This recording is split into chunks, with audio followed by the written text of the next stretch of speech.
BYD, the largest manufacturer of batteries and now electric vehicles, pretty much in the world, have now entered the market in Ireland with a plug-in hybrid just to disrupt and confuse matters even more. So this is the BYD Seal U DMI. Not a full electric version. There is a full electric version not on sale in most of Europe, just the Netherlands at the moment. It will come to the Irish market, but probably not until the very end of 2025 at least. So what is this? It's a 1.5 petrol engined battery powered hybrid. Simple.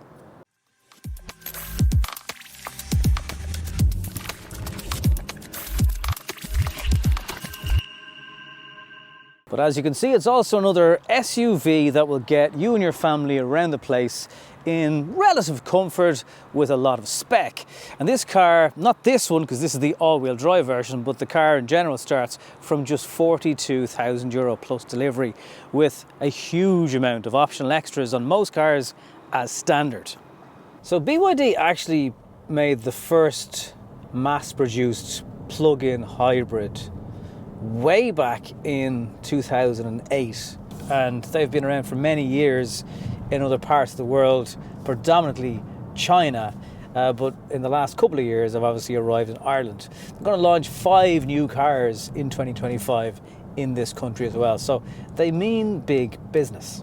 Some clever bits about this car when it comes to charging. So it has an 18 kilowatt AC charger, which is pretty fast, not quite the 22, but again, most cars will only give you 11. And it has vehicle to load, so you can get an adapter and plug something into this car and charge it up to 3.4 kilowatt. So you can boil a kettle, you can charge an electric bike, you can use an air fryer if you're camping. So it's a great little feature to have, and I don't think there's any other PHEV on the market that offers vehicle to load, so it's pretty handy.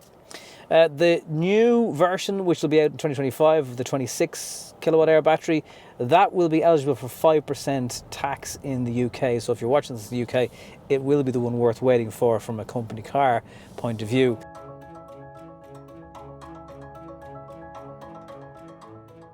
Just to explain things a little bit better then, so D is for dual, because it's not that it's dual motor, it is in this case, but the dual is because it's hybrid and petrol and electric. Then you have I for intelligence, and U is for utility, because it's a utility vehicle, I suppose. The light bar across the back is lit up right across, looks nice. Some manufacturers make the light bar stop here when it comes to light and just have this strip. Here's looking at you, Skoda Kodiaq. The electric boot release unveils 425 litres, which is not great, to be honest with you. I mean, you'll be able to use it, don't get me wrong. This flexible cover will help with that as well. But a Kia Sportage has over 100 litres extra. So even though it's plug-in hybrid, you let away with it a little bit for that, but 425 is still quite small for a family boot. So yeah, bear in mind that literage if you carry lots of things very often. Oh, and you're going to keep your Type 2 cable in here as well if you want to bring that with you, so that's going to use a bit more space.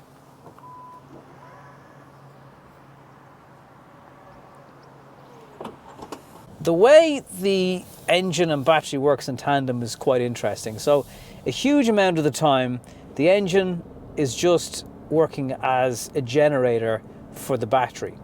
But the engine can directly power the wheels of the car if it needs to. If your state of charge is really low, you're doing motorway speeds and the battery can't sustain enough power. But most of the time you will be driving in pure electric. And it never fully lets the battery get to 0% either. What's really remarkable is how smooth the transition between it all is. 1.5 petrol or 1.5 turbo in this all-wheel drive version of the car. And again, that's different to what I drove the last time. So this pushes out 319 brake horsepower.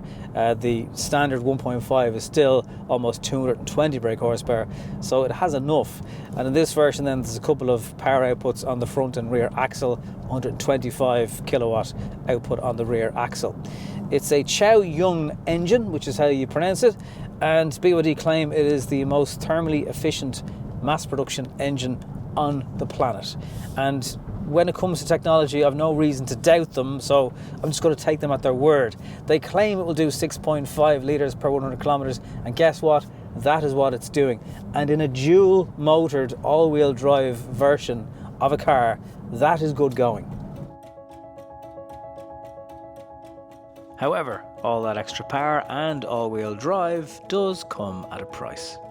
€49,140, so a jump of about £7,000 to get an all-wheel drive version of this car. And if you're thinking, well, the all-wheel drive version probably has a larger battery, well, not exactly, because there's a comfort trim coming, and that has a 26-ish kilowatt hour battery. This has an 18.6 kilowatt hour battery, which is good for a range of about 70 kilometers. You want the larger one to do over 100. But BYD say you'll be able to put petrol into this car and charge it and get well over 700 kilometers on a single charge. And with a larger battery, when that comes, top up the petrol tank and you'll get over 1,000 kilometers. Now, in the back, it is quite spacious. There's a flat floor because this car has been designed to be an EV, obviously, so no skimping on space for middle row passengers. USB charging is down here. There's pockets on the back of the seats. There's decent head height and a panoramic glass roof. And if you're not using the middle seat, you get an armrest complete with gloves that my kids have managed to stick inside from Halloween. So, very comfortable. There is a weird angle on this seat. Perhaps you can tug the cable and that will move this back a bit more, but it's already in that slightly upright seating position. Overall here, I'm happy enough. I've got space for my feet under the seats, even when they're fully on the floor. And the materials used are by and large pretty decent. Having actually spent a full week with the car this time, driving on the roads that I'm most familiar with, that's when, I don't want to say the cracks appear to show, but it's a very soft suspension setup. And in one sense, that's great because it means it's comfortable and it's not particularly harsh going over speed ramps and things like that. On the other hand, it's quite a floaty, not hugely controlled suspension setup. So it's not firm, but then the trade-off is it's quite floaty and wallowy in corners, and sometimes the suspension really isn't quite sure what it's doing on weird road textures. On this set of weird patched together road, if you're familiar with it, it goes alongside Clontarf from the seafront. It looks like it was resurfaced last in the 1970s. There's bits of tarmac, then there's concrete. It's clunky. It's a little bit all over the place. The same into bends. It feels a little bit uncomfortable. It will try really hard to grip. But you'll have more grip obviously in this all-wheel drive version of it. But yeah, just don't be expecting really great driving dynamics from the car. Think of it as that letter U, utility, and a utility vehicle for the family, and you'll be all right. The only other thing I can point out from driving is there's some sort of rattle from the rear bench. I don't know if it's a seatbelt, metal housing hitting off plastic, whatever, but it has caught my attention with the combination of the slightly floaty suspension, and that's a bit annoying. I need to go and investigate, but if you hear something like that rattling, that's what I think it is. Nothing has changed on this version of the car since I last reviewed it. That was just a very quick, I had 10 minutes or so with the car.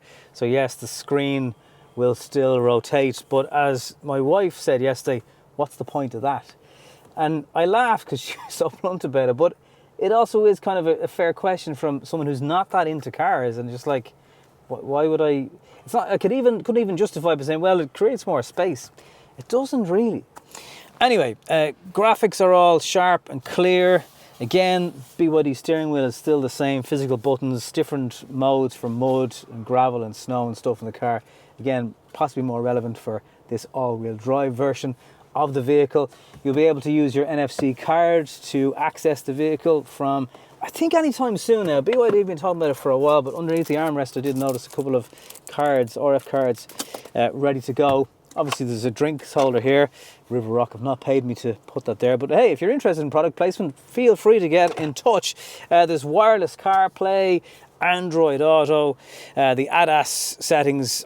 I mean, look, they're a little bit tricky to use the first couple of times, but you do get used to it, same as any other vehicle with these cars these days. Dual wireless charging plate, and I still stand by my initial thoughts that some of the plastic vents and stuff feel a little bit on the cheap side. But again, overall, people that aren't into cars, it is going to be absolutely perfect for them. I do like it. There's a couple of things. So as a family car, it's perfect. The boot is a little bit compromised, but for me this week, it's been okay. That said, I haven't had to put the dog in the boot. Maybe if I did, I would say otherwise. From a driving perspective, it's quite floaty. So if you like driving, you probably wouldn't be into this style of car anyway. And for a lot of people, they're really probably not going to care.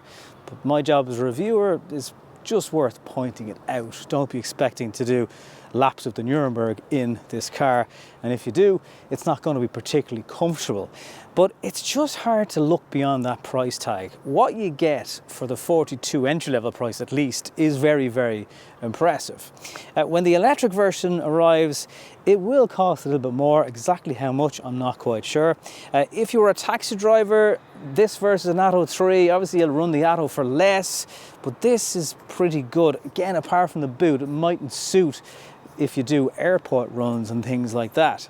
So not a great driver's car, but an all-round good family car. And when you look at the interior spec that you get, pretty good value as well.